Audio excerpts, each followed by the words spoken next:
de tracer les courbes de titration des acides aminés suivants, donc alanine, aspartate, tyrosine et lysine. Donc ça permet d'introduire la notion d'équivalence. Donc vous avez vu en cours que l'équivalence, en fait, c'est le nombre de moles de soude ou d'acide qui est libéré, enfin de protons ou d'ions OH- qui sont libérés quand on dissout une mole de la molécule. Donc par exemple pour HCl qui a un proton, on aura une équivalence. Donc quand on aura dissous une mole de la molécule, on aura une mole de protons. Pour H2SO4, 2 protons, donc 2 équivalents. Pour ainsi de suite, vous avez compris, en fonction du nombre de protons qu'on aura, on aura plus ou moins un grand nombre d'équivalents. Donc qu'est-ce que ça donne?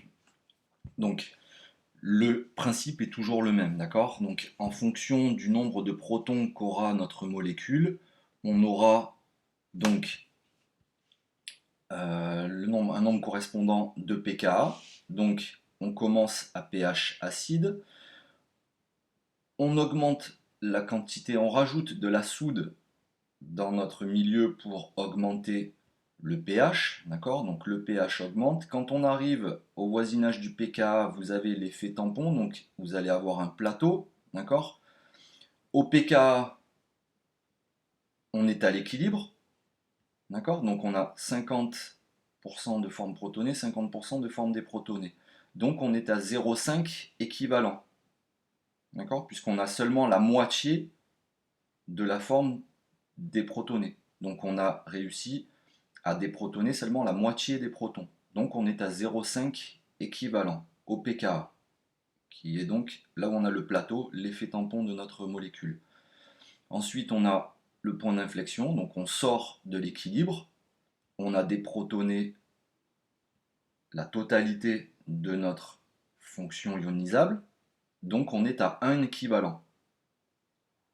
On continue de rajouter de la soude, donc d'augmenter le pH. On arrive au deuxième pKa, donc deuxième plateau.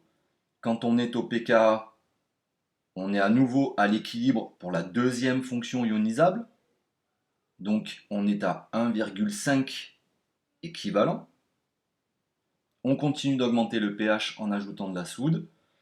Et là, on sort de l'équilibre. On a totalement déprotoné le deuxième proton, donc on est à 2 équivalents. 2 équivalents pour l'alanine, puisque l'alanine n'a que 2 protons ionisables. Pour les autres acides aminés, on aura exactement la même chose, sauf que comme ils ont en plus un proton ionisable dans la chaîne latérale, on aura donc 3 pKa et donc 3 équivalents.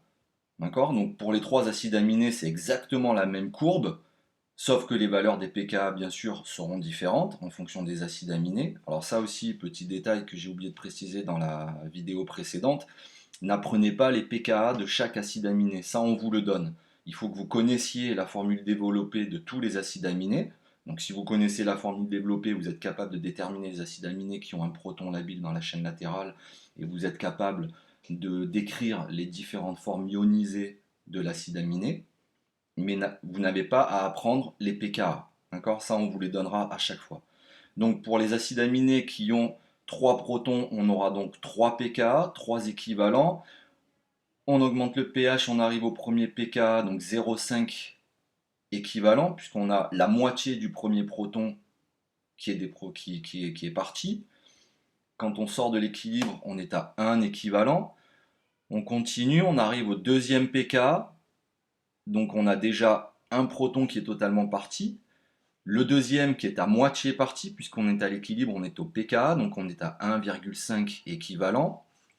On sort de l'équilibre, on a enlevé la totalité des 2 protons, donc 2 équivalents, pardon. On arrive au troisième pKa, toujours pareil, donc 2,5 équivalents au troisième pKa. Ensuite, on sort de l'équilibre, on a totalement libéré les 3 protons ionisables, donc on est à 3 équivalents. Voilà. Et donc vous avez des courbes qui se ressemblent. Forcément, ce n'est pas tout à fait les mêmes, puisque ce ne sont pas les mêmes molécules, et donc les pKa sont aussi différents, mais sinon la forme des courbes est la même, avec à chaque fois 0,5, 1, 1,5, 2, 2,5 et 3, si jamais on a 3 protons labiles, ou 2 si on n'en a que 2.